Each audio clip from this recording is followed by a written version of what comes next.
Hey guys, Dotson Guys here with MarineMax Charleston. Today I want to show you guys a customer's boat that just came in from Scout. This is a 2021 Scout 175 Sportfish that we did build for a client here.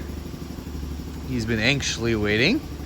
This boat he equipped with the 90 from Yamaha. We do have the trim tabs. There's our standard swim platform.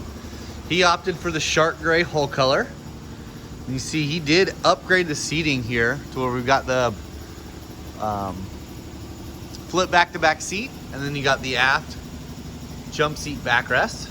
There is a cooler that goes underneath this back seat here.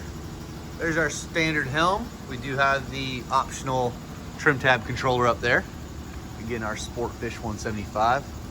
The guys are getting their prep for delivery. They did get the bow cushion, so that's getting prepped and cleaned.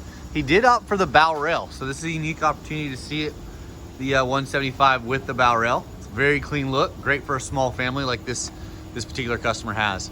If you guys have any questions about building a boat similar to this or finding one in stock that we can get you one today, feel free to call us at 843-747-1889. Again, my name is Dotson Guys with MarineMax Charleston.